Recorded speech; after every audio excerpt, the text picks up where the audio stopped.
I'm going to keep reiterating this. The storms in your life are not a surprise to God. Right? That whatever you're going through right now, God is doing something upstream that you have no idea. You can't see what he's doing. The reason why this is so important is because eternity is, and the Bible does not say that. So what I'm saying is we have to get back to being Bible. This is my one point that I want to make. Remind me, God, that it's all about you. That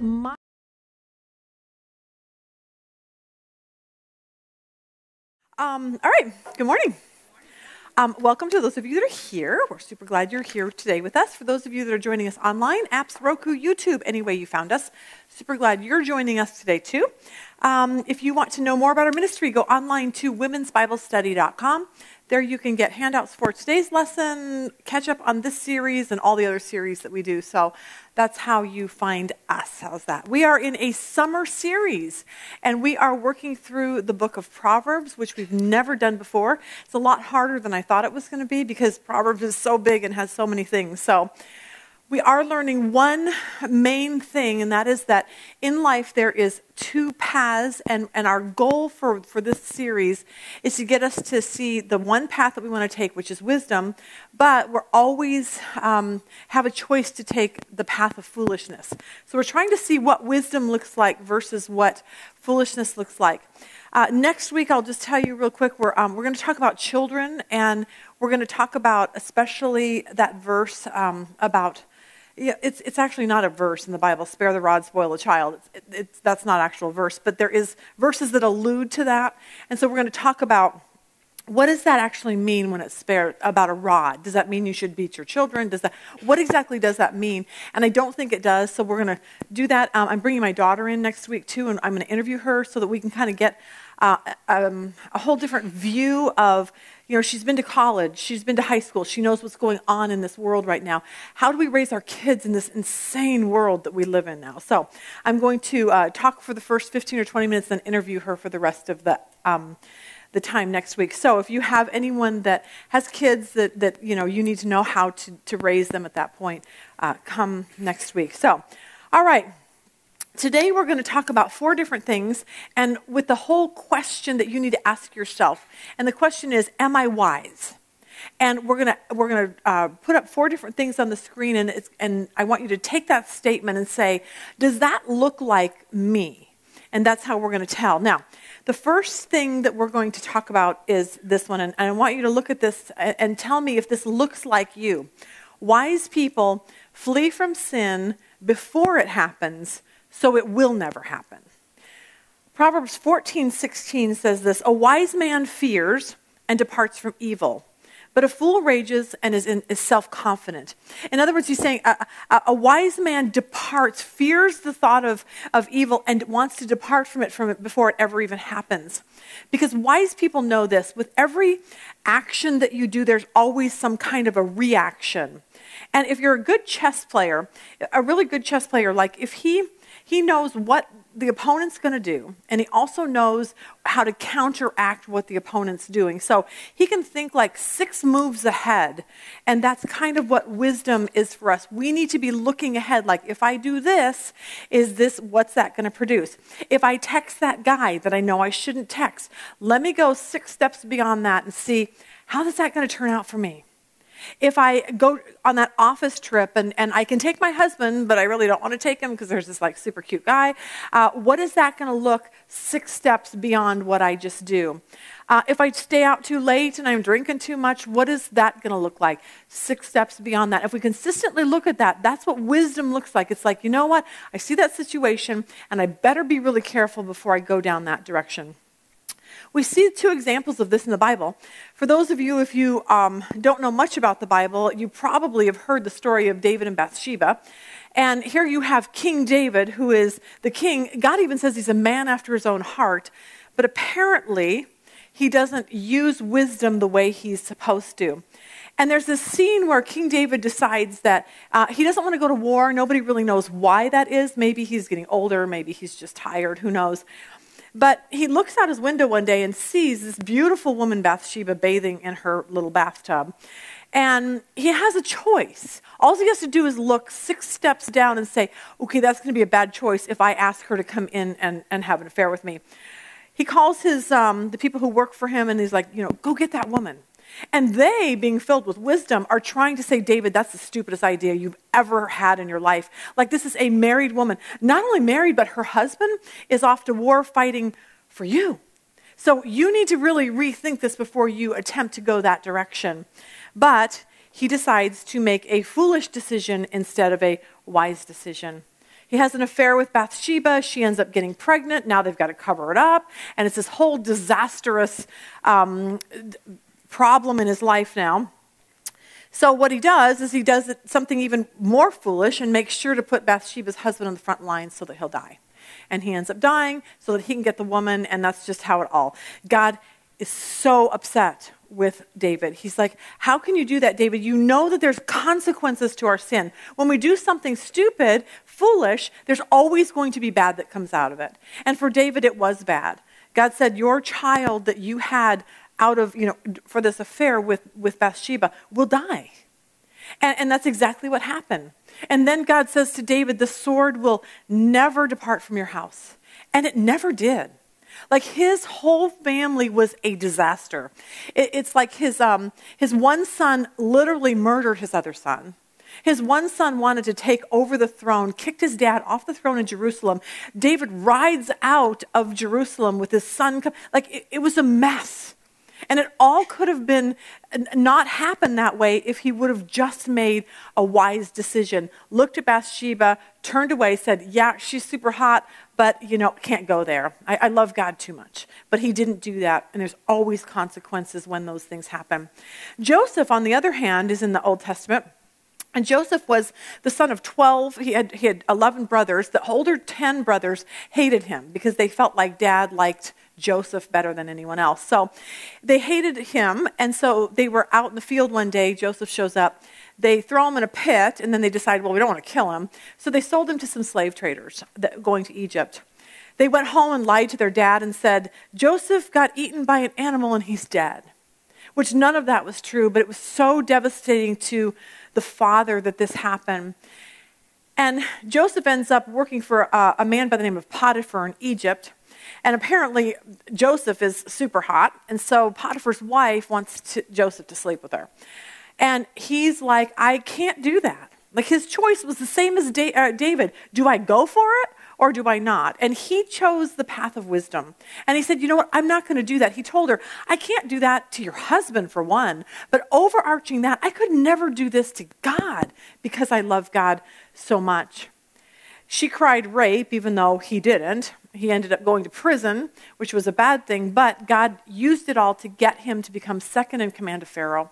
And when it was all said and done, he eventually, 20 years later, his brothers came to get grain from him. They didn't know it was him, and he heard them talking in their own language. They didn't realize that he understood the way their language. And all they could say was, all of this bad is happening to us because of what we did to our brother 20 years ago. They could not get over what they did because it was so foolish of them. But foolish decisions like haunt people for years and lifetimes for some people. But God blessed Joseph. He eventually told his brothers who he was, and because of that, he said, go home and get dad, bring him here. We need to, I want you guys to live here in Egypt with me. And David lived out the rest of his life in peace with his family around him, with his dad, all because he made a wise decision. The whole thing would have looked different had he had an affair with Potiphar's wife. Everything would have changed. So the whole idea between this is that what do you do when sin confronts you? Is it something, do you flee from it? You go, I can't let that happen. Or do you go for it? I love our Vice President, Mike Pence. He understands this whole idea of making wise choices. And it's so funny. We live in this world now that says, men should go to, lunch with their, woman girl that works at the office. And there's just something about that. And yet Mike Pence stands up and says, I refuse to do that. Because he knows if he does that, not only the looks itself, but there's this opportunity that might rise that he might end up liking this girl and having an affair. He's looking out way ahead. And I'm so appreciative that he's like this. If you come to any of our other classes, I always tell this kind of funny story. My husband, a long time ago, we knew this woman from church, and she had all these business questions, so she asked Rob to go to coffee. And so I knew her. I didn't think anything about it.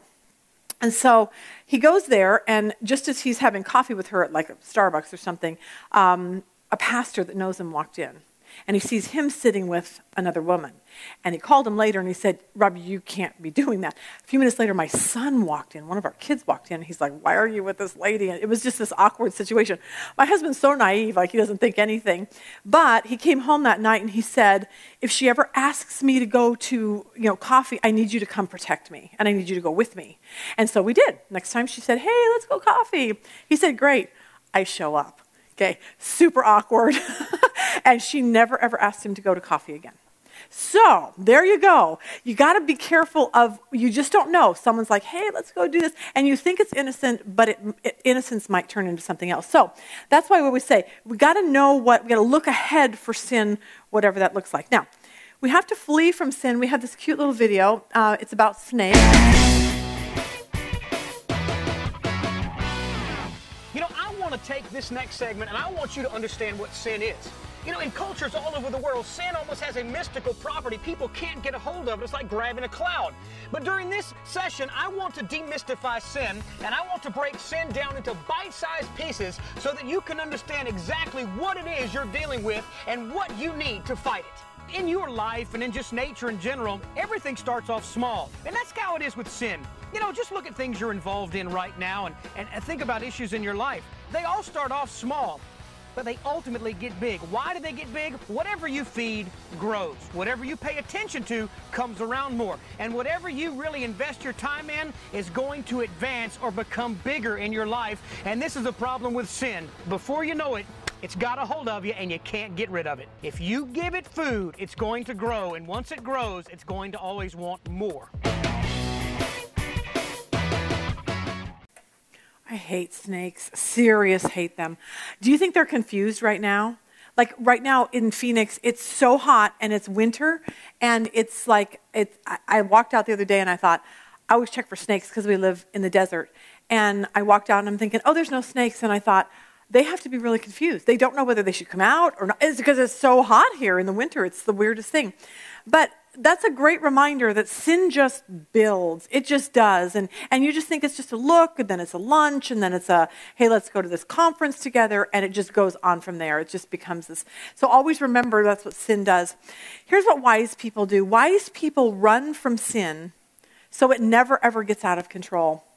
Wise people are not these people that say, you know what, how close can I get without just crossing that line? Wise people don't say, you know what, how far can I go with this guy before I actually have sex? Wise people don't say, you know what, how many drinks can I have before I'm just not really drunk, but I'm just at that line? Wise people don't say, how much flirting can I do with that guy before it crosses a line? Wise people are some of these people that just don't push the limits. They're just like, I'm not doing that.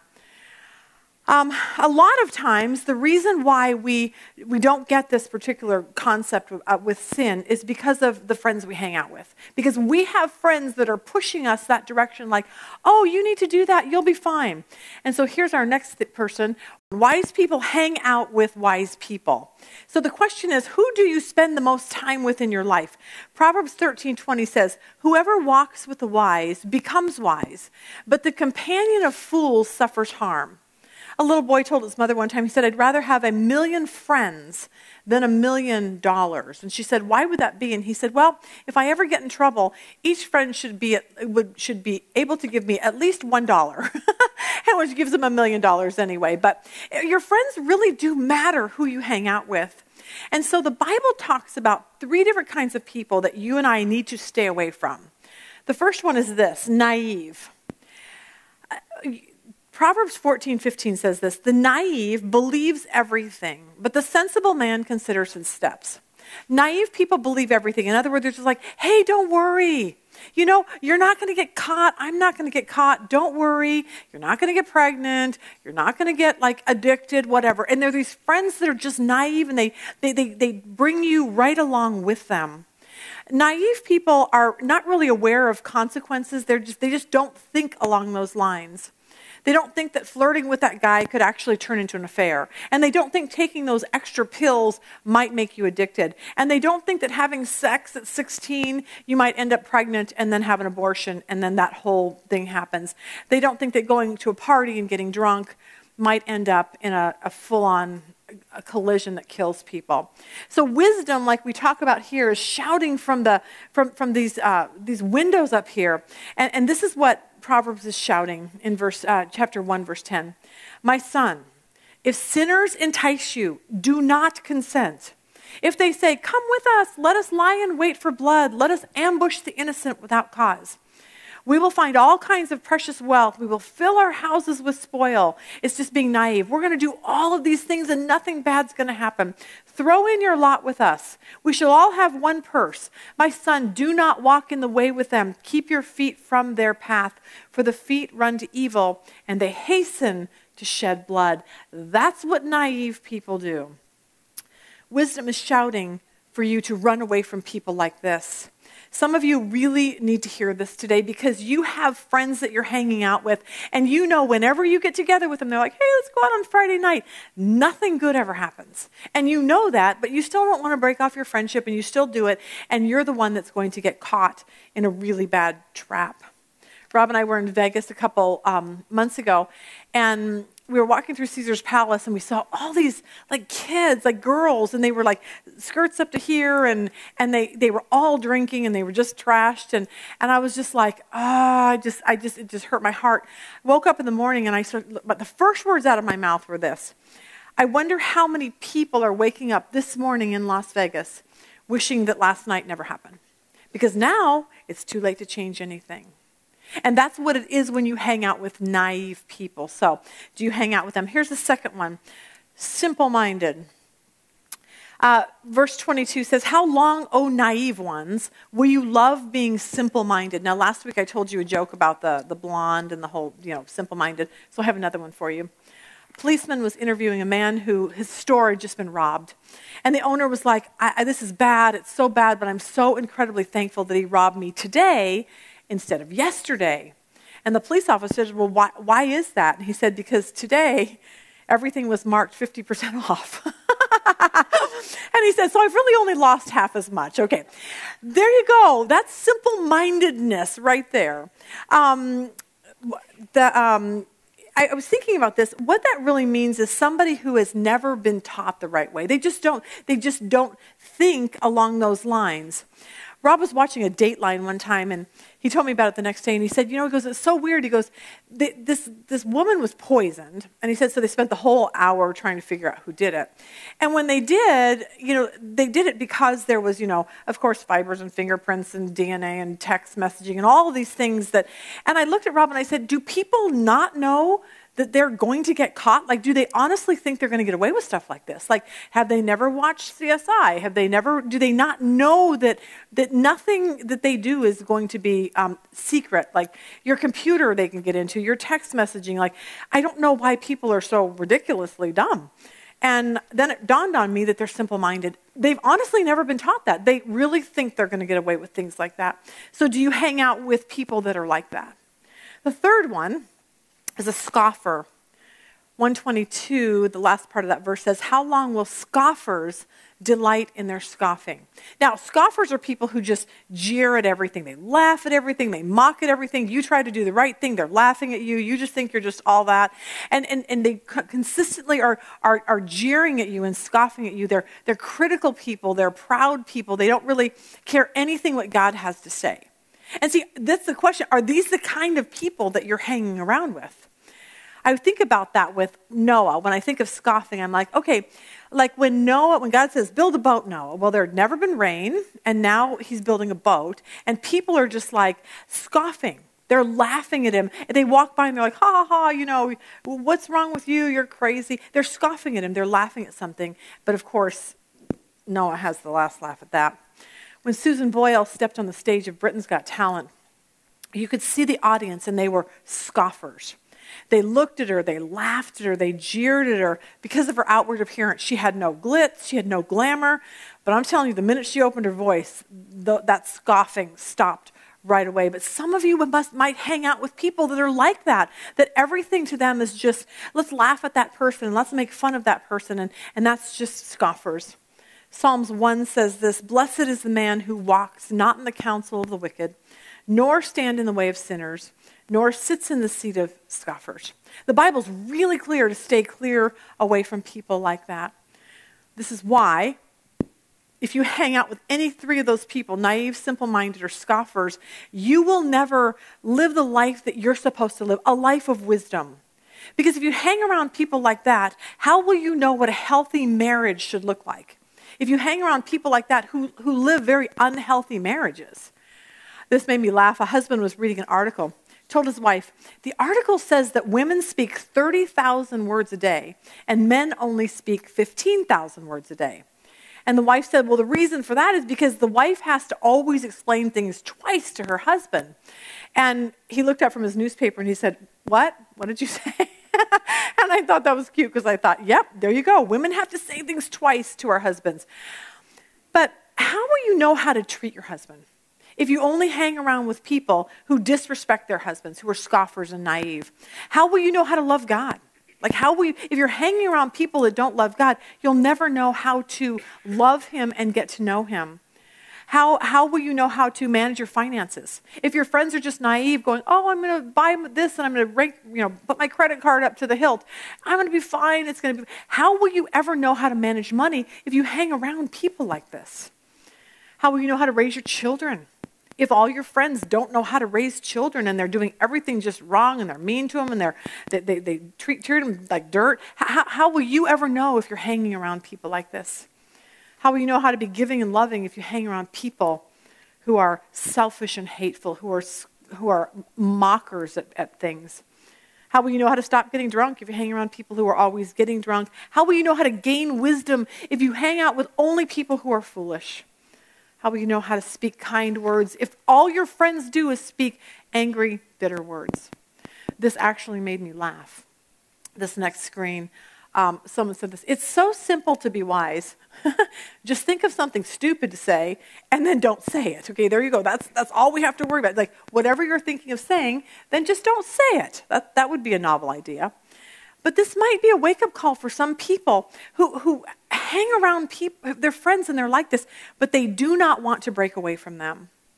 Here's what you need to know is that foolish friends will weigh you down in every portion of your life.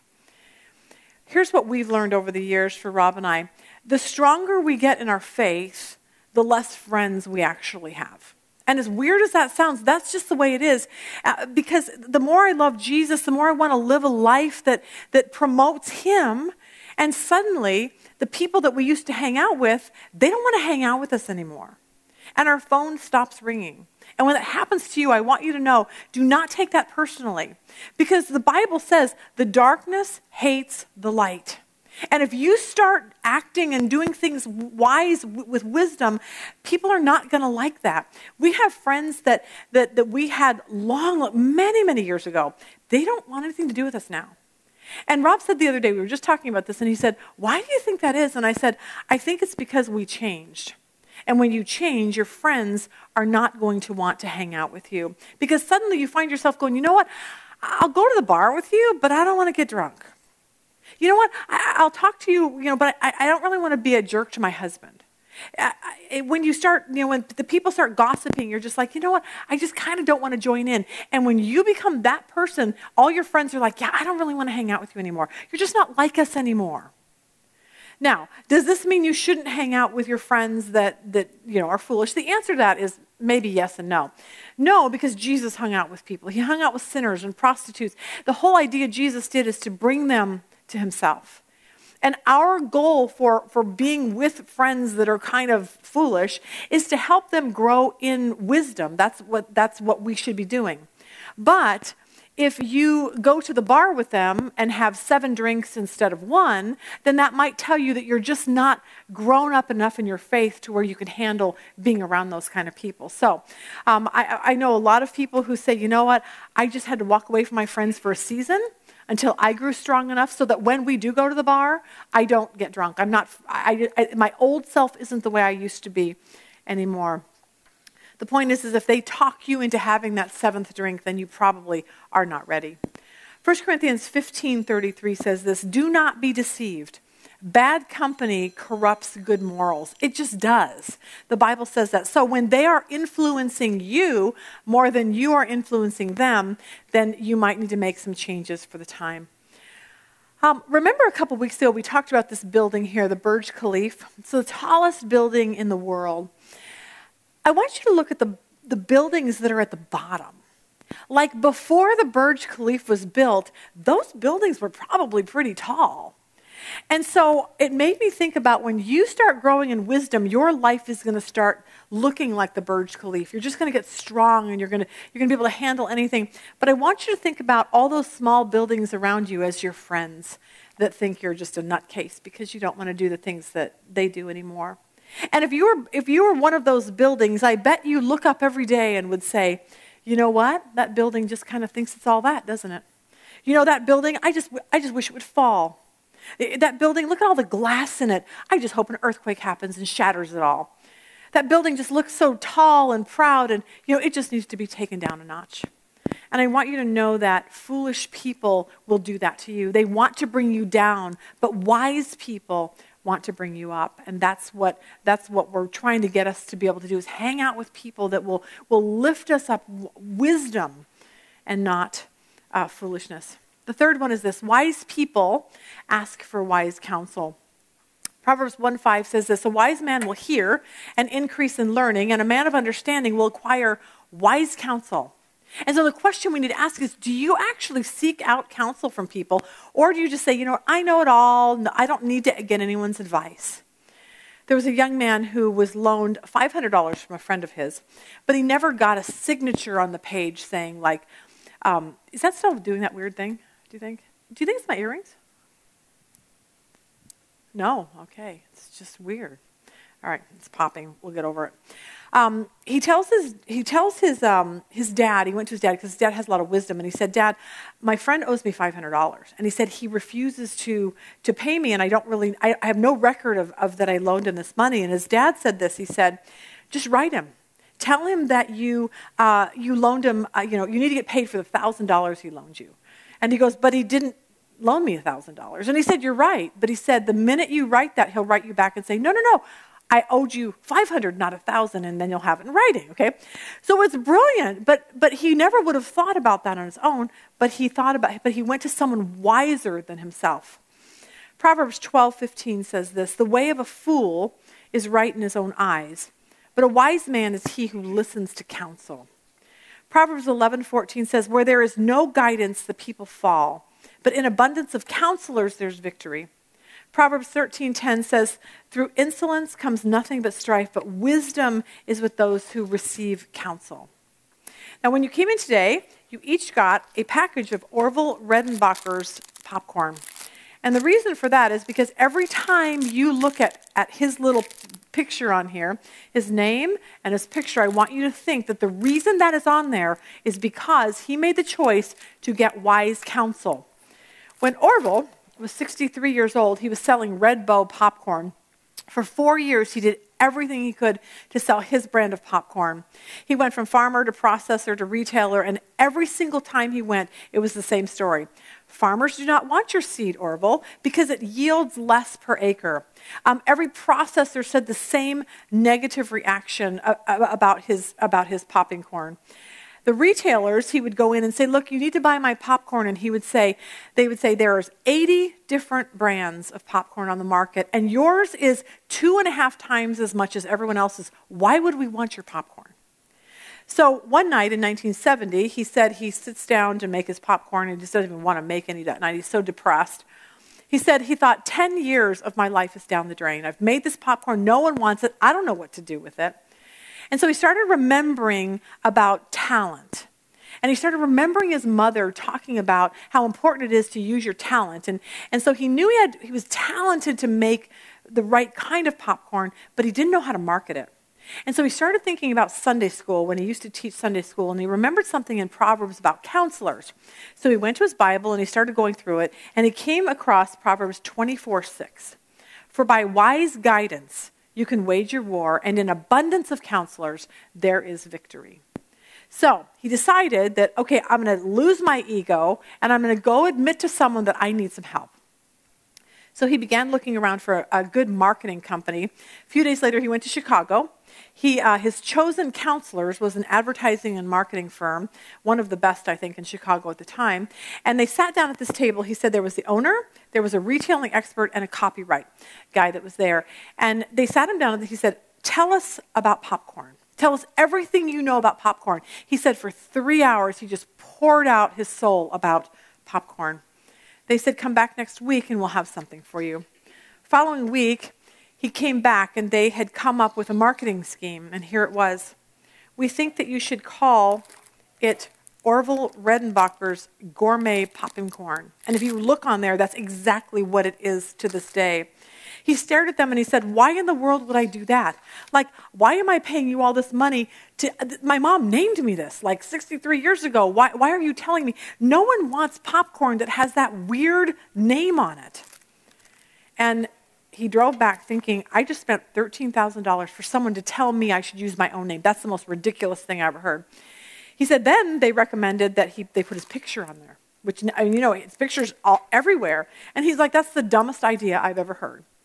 So he was thinking about it driving back, and he said, that proverb that I wrote or read had better be right, because I thought that their wisdom was kind of stupid at this particular point. So he got home, and he said in his mind, if people balked at the price before, now they're going to balk even more, because now it's going to be a weird name and my picture on it, and it's going to be totally awkward. So he said, I decided what I would do is take their counsel, and I would make my own jars or whatever he did, and I would put my picture on it, put Orville Redenbacher's, and do the whole thing.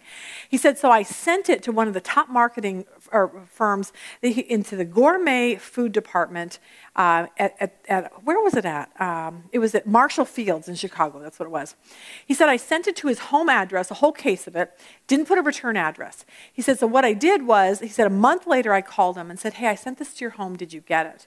And the guy said, get it? He said, we want desperately your popcorn in our store. And that's how it all began. And it all began because he finally realized, I need to get some counsel. And I need to get wise counsel from someone who knows the business, who knows how to market. I don't know that.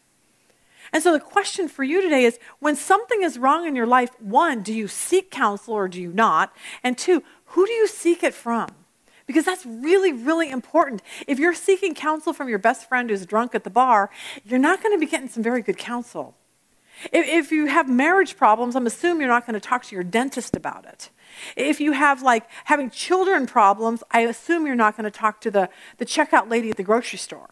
I mean, we have to find people who know and are wise about certain things. That's why the hardest part for me is to talk about marriage or children. I don't do it. I don't teach on it. It's not my wheelhouse. Next week is really hard because what you're going to get next week is not from any child psychologist. It's just, I have 7 children. And so you're going to hear how we did it, but I don't like doing that because it always makes me nervous. I know there's people that are way more knowledgeable about things like that than I ever would be. But if you're thinking about divorcing your husband, you talk to your friend who's been divorced 5 times. So it really, really matters who you're going to go to for counseling. And then what you do is you listen to what they say and then you do it, just like Orville Redenbacher did.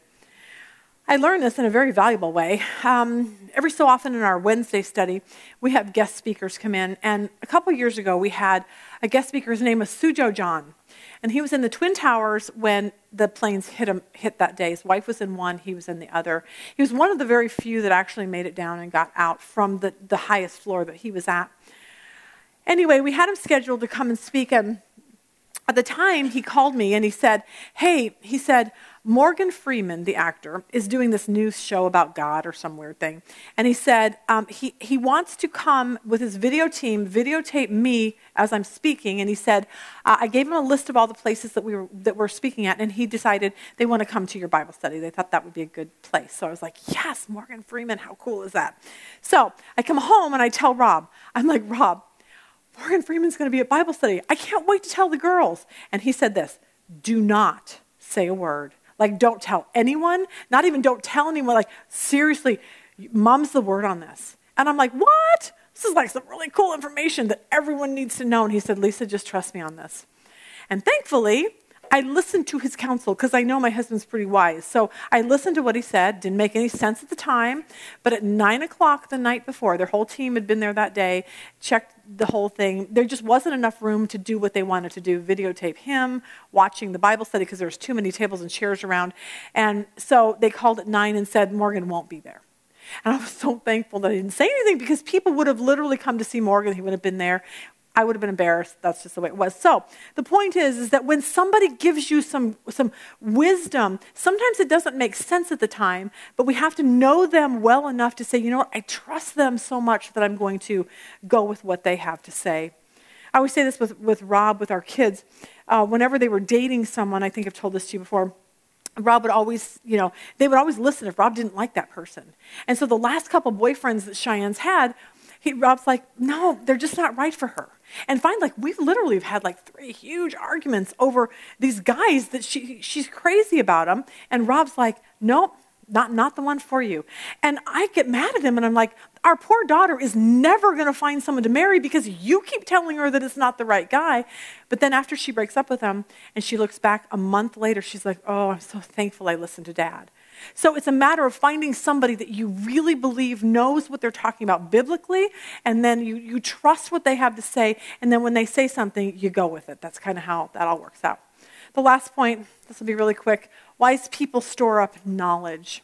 Proverbs 10:14 says this, wise men store up knowledge. In other words, you open up your Bible, you open up books, you listen to sermons, you do things that's going to give knowledge to you. Proverbs 1:5 says, a wise man will hear and increase in learning. Mark Twain, this made me laugh. He said, if you don't read the newspaper, you are uninformed. If you do read the newspaper, you are misinformed. And I laughed. I thought, he wasn't even living in 2018 where fake news is just kind of something that they do. But the point is that if you and I want to have wisdom, we have to be knowledgeable about what we're having wisdom about.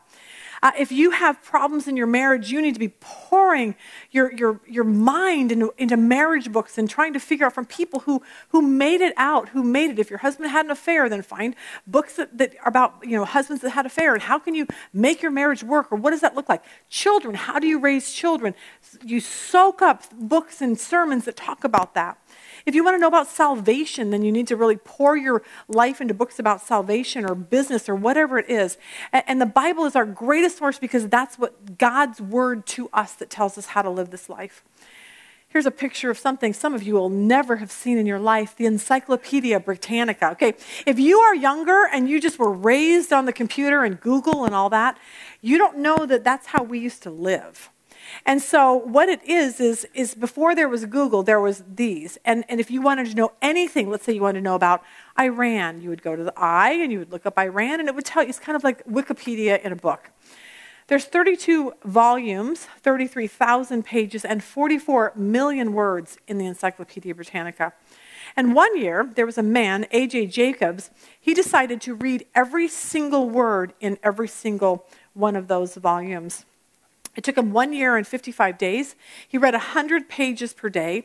He ended up on Who Wants to Be a Millionaire, but he realized very fast that just reading that didn't really matter because they asked him one question. What was the definition of, I don't even know how to say it, erythrocyte? And even though he read that, he didn't really know, he couldn't remember what it was, and so he ended up getting it wrong. It's a red blood cell. And he walked away with $1,000. That was it. So knowledge is something that knowledge only matters if knowledge pushes you to wisdom.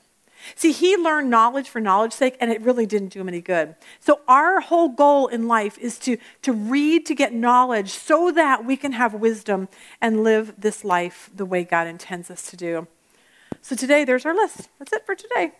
Do you run from sin? Do you flee from sin? Do you hang out with wise people? Do you seek wise counsel? And do you spend time storing up knowledge? And if the answer is no to any of those questions, then today might be a good day to say, God, here's the deal. I struggle with points 1 and 3. And God, I really desperately need you to change my heart, change me. Help me to start looking at the people I'm hanging out with, what they're saying to me. God, help me to become a different person so that we look like the Burj Khalifa, the big tall building. Not out of pride or arrogance or any of those things, but to say, you know what, the taller I get, wisdom-wise, the more I'm going to live the life that God intends us to live. Father, thank you for your word. Thank you for these 4 principles. I pray that today that we will walk away from here saying, you know what? I need to change some things in my life. And I pray that we will, because God, you give us wisdom. You want us to learn wisdom so that we can live this life the way you wanted us to live it in the first place. I pray that we will stop if we're going down a foolish road and we will start living a life of wisdom. I pray for that for each person here in Jesus' name. Amen. They are caring more about punching holes in the darkness than they are them. My life is his. I have committed my life to him to use me any way he pleases in order to make his name great. That's suffering for Jesus. And he's saying that is what is the norm in this kingdom of what is it that makes you cry or happy or sad or miserable? What is it that every single one of these men were discouraged in their life, but they did something that I want